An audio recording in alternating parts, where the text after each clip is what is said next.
అసలు మీరు ఈ కుటుంబంలో ఎందుకు పుట్టారో, ఇక్కడ ఎందుకు పుట్టారో మీకు తెలుసా? నువ్వు నాకు ద్రోహం చేశావు, అనుభవిస్తావు అని మనం కోపంగా అన్నప్పుడు ఆ మాటలకి చాలా శక్తి ఉంటుంది. ఎందుకంటే మనం ఏ జీవికి, మనిషి అయినా జంతువైనా కష్టం కలిగించినా దాని హృదయం నుండి వచ్చే బాధ వజ్రం లాంటి గీత లాంటిది. అది మన జీవితంలో ఖచ్చితంగా ఫలితాన్నిస్తుంది. మనం దాన్ని అనుభవించాల్సింది. మహాభారతంలో భీష్ముడి కథను విందామా? ఆయన ఒక పామును బాణం కొనతో తీసి వెదురు పొదల మధ్య విసిరేశారు. అది బాధపడుతూ చనిపోయింది. దాని ఫలితంగా భీష్ముడు బాణాల పడకపై 6 నెలలు ఉండాల్సి వచ్చింది. జీవితంలో ఎవ్వరినీ బాధ పెట్టకండి, వారి నిట్టూర్పులను తీసుకోకండి.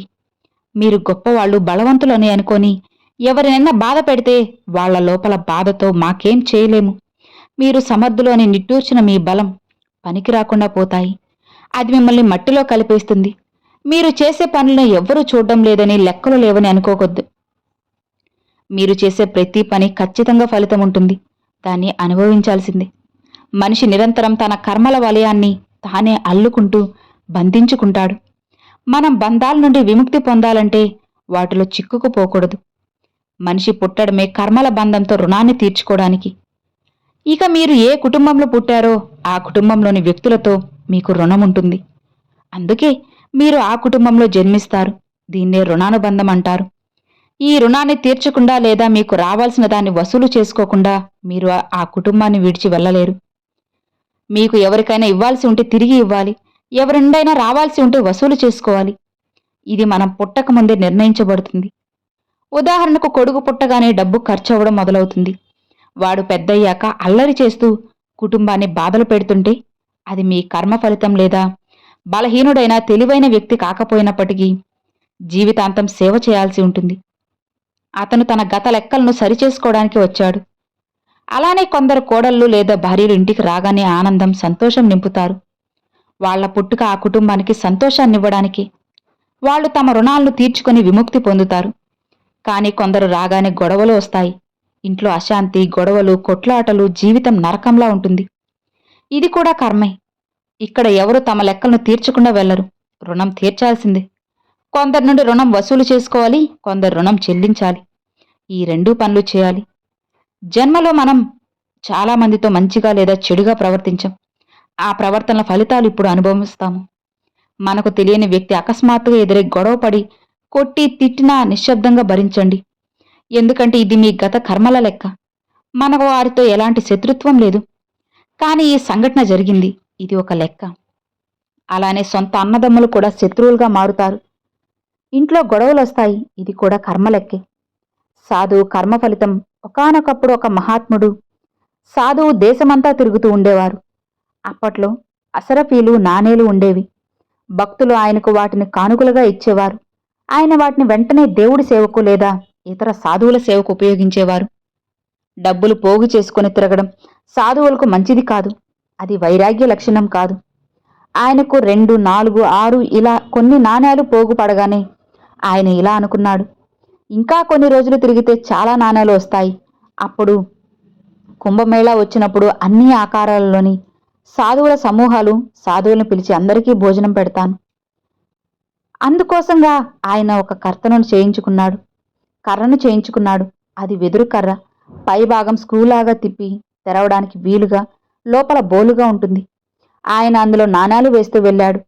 భక్తులున్న ప్రతి ఇంటికి వెళ్లి దక్షిణగా ఒక నాణెం ఇవ్వాలని కోరుకునేవారు. ఏ కోరిక అయినా మనల్ని బంధిస్తుంది. అందుకే మన కోరికలను పక్కన పెట్టి భగవంతుడి ఇష్టానికి వదిలేయాలి. మన కోరికలను భగవంతుడి కోరికల్లో కలిపేయాలి. నెమ్మదిగా ఆ కర్ర నిండింది. ఆ మహాత్ముడు స్క్రూ బిగించి ప్రయాగ కుంభమేళ కోసం ఎదురు చూస్తున్నారు. ఇక రాగానే ఆయన ప్రయాణం మొదలెట్టారు. దారిలో ఒక గ్రామంలో ఎక్కడైనా ఆగవచ్చా అని అడిగితే కొందరు అవును, ఒక కుటుంబం ఉంది, వాళ్ళు సాధువుల్లా బాగా సేవించుకుంటారు, వారికి పరిచయం చేస్తాను రండి అంటూ వెళ్లారు. ఆయన ఆ ఇంటికి వెళ్ళాడు. వారు చక్కగా హల్వా, పూరి తినిపించారు. ఇంటి యజమాని ఆయన కాళ్లను నొక్కాడు. కాళ్లు నొక్కుతున్నప్పుడు అతని కన్ను ఆ కర్ర మీద పడింది. ఇది చాలా లావుగా ఉంది. పైన స్క్రూ కూడా ఉంది. ఆ కర్రలో ఏదో రహస్యం ఉంది. మహాత్ముడికి భోజనం పెట్టి నిద్రపుచ్చాడు. మహాత్ముడు నిద్రపోగానే భార్యతో మెల్లగా ఆ బాబాకారి కర్ర తీసుకురా అంటాడు. స్క్రూ తిప్పి తెరవగానే 100 కొద్ది నాణేలుంటాయి. ఇలాంటి సాధువులు రోజూ వచ్చినా భగవంతుడికి ఆనందమే అంటాడు. తరువాత భార్యతో గులకరాళ్ళు కొలిచి తీసుకురా అంటాడు. ఇక మహాత్ముడు హాయిగా నిద్రిస్తున్నారు. రాత్రిపూట అతను ఒక ప్రణాళిక వేసి ఆ కర్రలో గులకరాలు నింపి స్క్రూ బిగించి తలగడ పక్కన పెట్టేశాడు. నాణేలన్నీ తీసేశాడు. ఇక మహాత్ముడు ఉదయం లేచి హాయిగా కర్రను పట్టుకుని వెళ్లారు.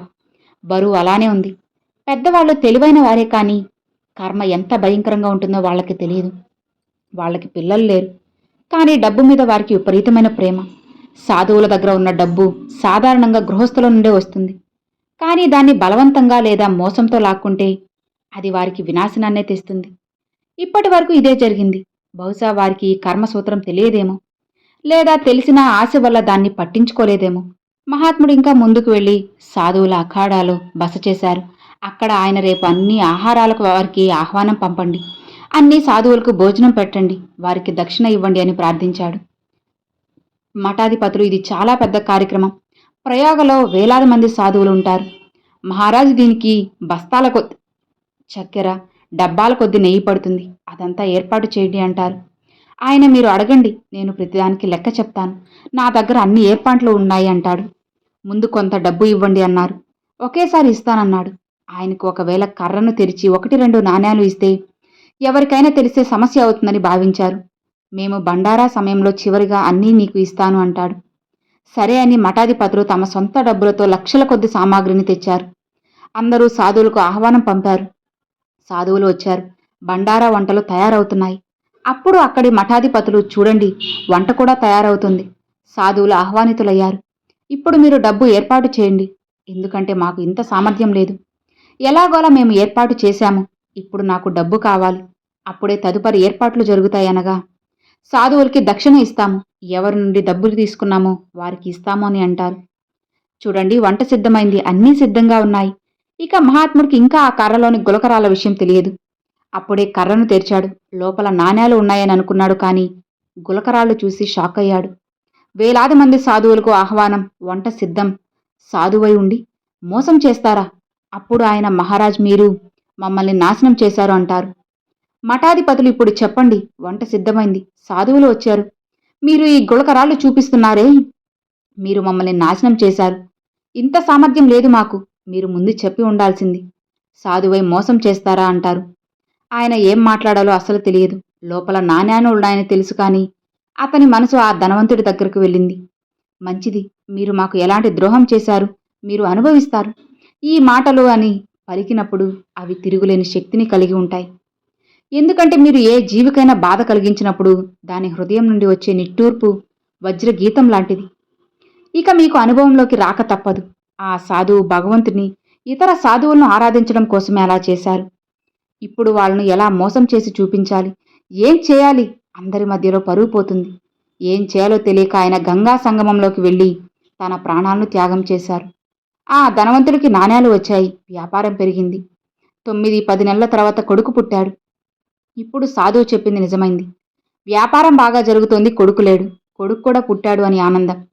అబ్బాయి పుట్టినప్పటి నుండి డబ్బు మరింత పెరగడం మొదలైంది. చదువుల మీద ఖర్చయింది. తరువాత వాళ్ళ శరీరంలో జబ్బులు వచ్చాయి. ఇప్పుడు వాళ్ళ డబ్బు అనేది ఖర్చవడం మొదలైంది. వాళ్ళిద్దరూ ఎంతగా డబ్బుకి లగ్నమయ్యారంటే వ్యాపారం ఆగిపోతున్నా ఆస్తి అమ్మడం మొదలెట్టారు. ఆ ధనవంతుడు కొడుక, నేను నీకోసం ఏం చేయగలను అంటాడు. అప్పుడు కొడుకు, నా చివరి కోరిక ప్రయాగ వెళ్ళి ప్రయాగలోని అన్ని సాధువులకు ఒక్కసారి బండారు ఏర్పాటు చేయాలి. ఇది నా కోరిక అంటారు. ఎందుకంటే ఇది నిజంగానే అతని చివరి కోరిక.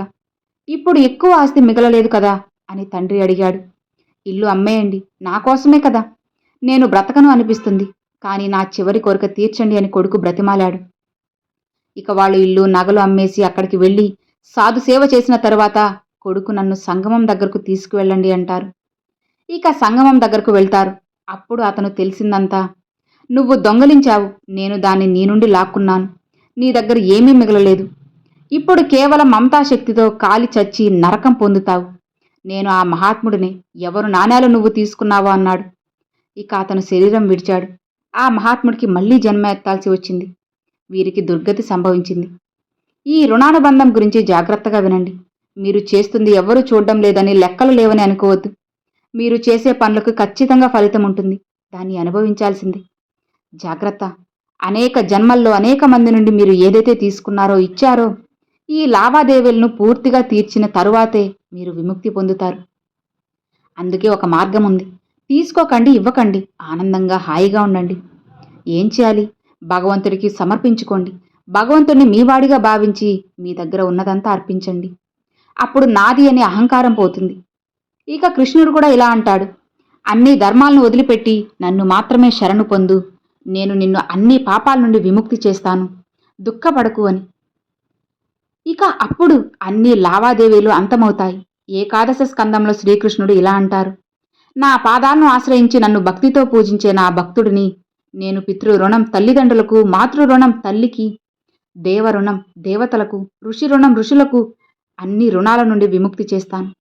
ఈ కర్మ బంధాలను అంతం చేయడానికి భక్తులకు ఉన్న ఏకైక మార్గం ఇదే. భగవంతుడి శరణు పొంది మీదిగా భావించినవన్నీ భగవంతుడికి అర్పించండి.